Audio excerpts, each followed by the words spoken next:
Welcome back, gang, for the first time and hopefully many more to come.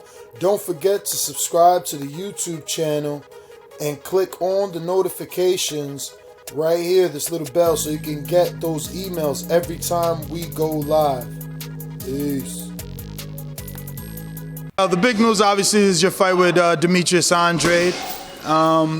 Many weren't expecting for you to, I don't know, come right out and say you wanted that fight. We thought we were going to see negotiations and back and forth. Right away, you took to social media. You said, I want it. You started posting videos that you're training. The fight happened. Eddie made the deal. There was no back and forth. How do you feel about this fight? I think, listen, if people's going to fight anyway, I think you just cut the bullshit. Get it on, you know. You know, people's going on about how good he is, how great he is. You know, this one's avoiding him, that one's avoiding him.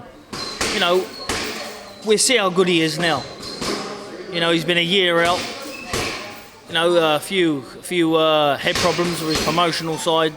So is he going to turn up 100%? I don't want to hear no excuses, because I'll be 100%. I want to make sure he is, and I'll show you how to give him a good hiding.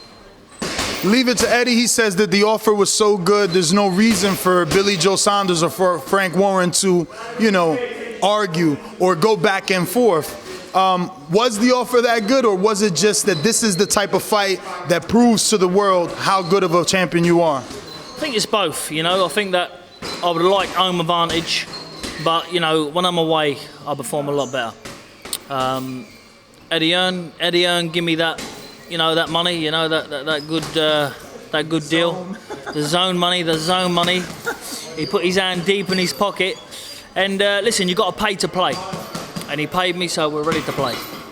Is this the perfect time for you to get Demetrius Andrade? Even though he's a little cocky, like you said, he hasn't been as active as you, and you're coming off of at least 2 good performances versus elite level fighters. Well, look, you know, all the talking, the rubbish and this and that, we'll see who the man is out of me and him. You know, people saying he's been avoided by this one and that one. I wouldn't care if he's boxed every single month for 12 months. I would still take the fight. You know, I think that a few things weighs up in my favour. Home advantage weighs up in his favour.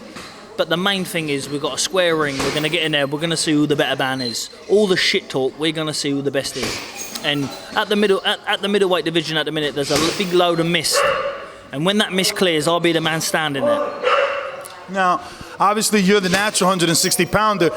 He's fought at 60 a few times, but he's not naturally a 160-pounder. He was better known at 54. Do you feel you have the size advantage coming into the fight?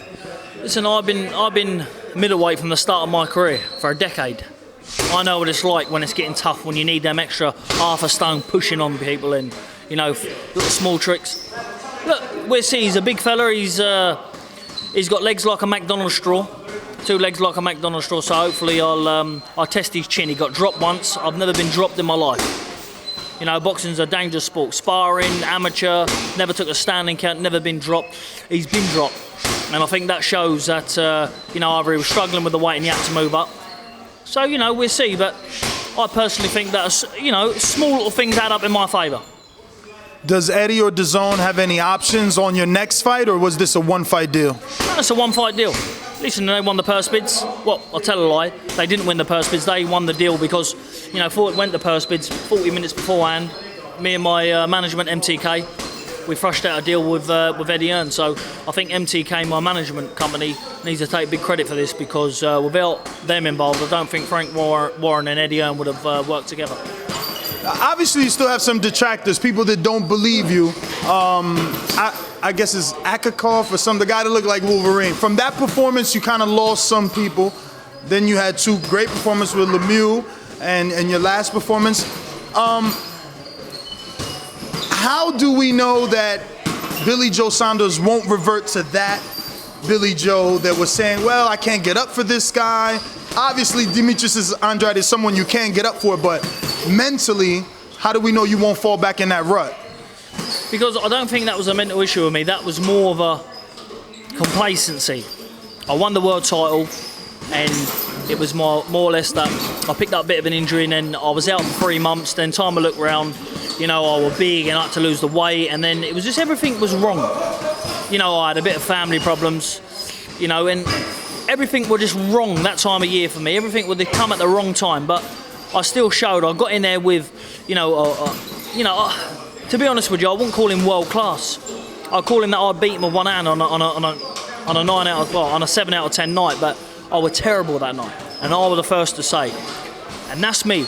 But this fight is different. I'm at that stage now where we're narrowing it down to who is the best middleweight.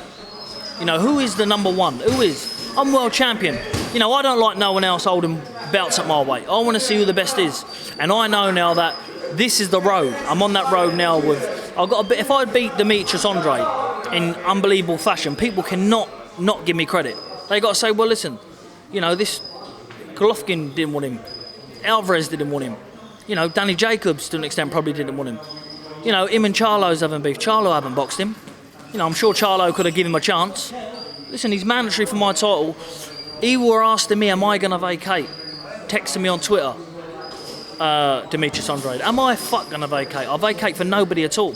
Any good man comes and beats me for my title fair and square, I'll shake their hand to beat me. But he's never good enough to beat me. He's not good enough to beat me, and he won't beat me, that's for sure. And, we're tell on the night, but like I say, there is a lot of smoke around the middleweight division. Who is the best? Who's this? Golovkin's getting old now, and Canelo, he's coming to the end. They're saying him.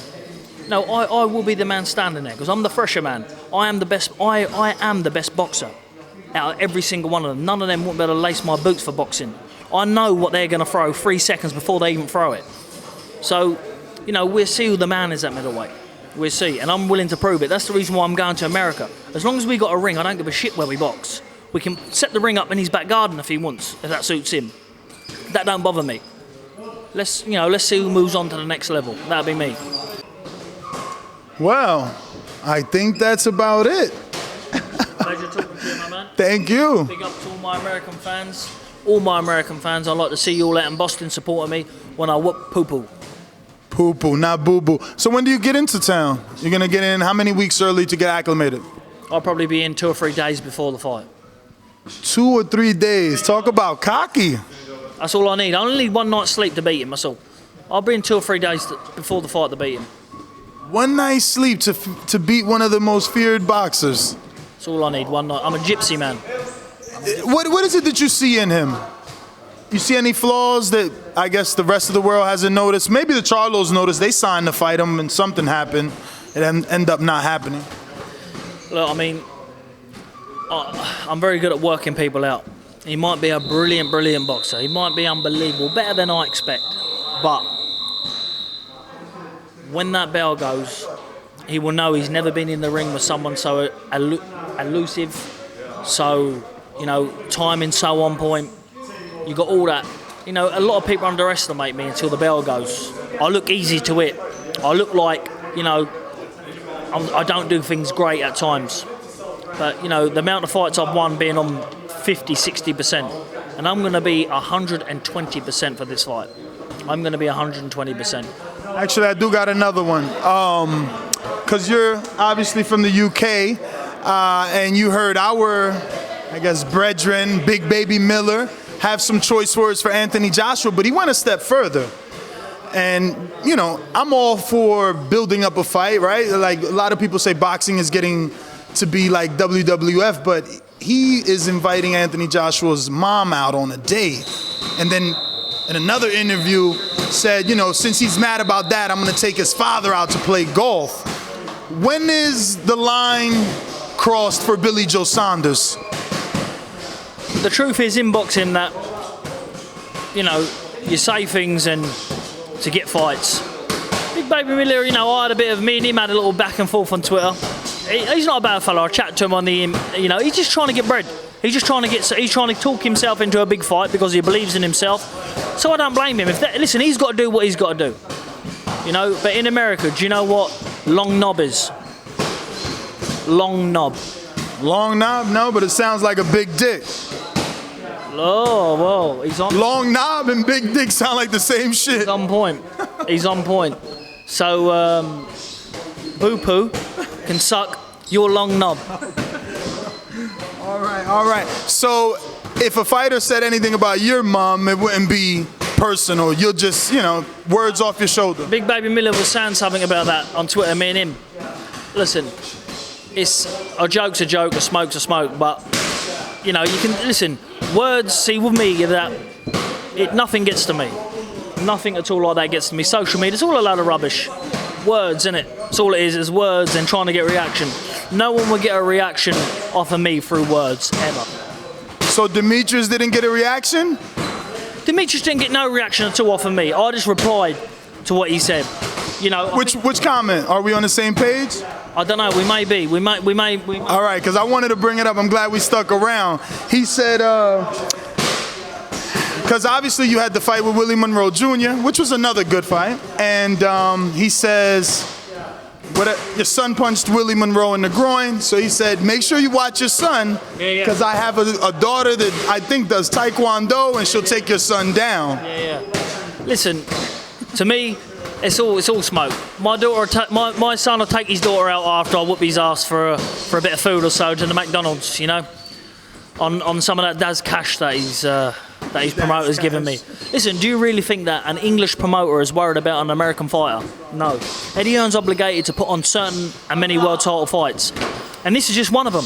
His man, he just done $1 billion deal. He can't go back to Daz and say, all right, our man is mandatory for a world title, but he's not ready. We want to give him a couple of warm-up fights. We'll just give you £1 million, Eddie. You make these big fights. That's what Eddie Hearn's done. Eddie Hearn knows I'm going to win. I spoke to Eddie Hearn about this fight. He knows. What you don't realise is that people in England's a lot closer than, an American and an Englishman. In America, the same. But Eddie Hearn, I know deep down, Eddie Hearn would love me. I'm not saying for his channel. As a supporter, Eddie Hearn would love me to win. And he will. As a UK man, you mean? As a UK. Listen, he doesn't care about an American.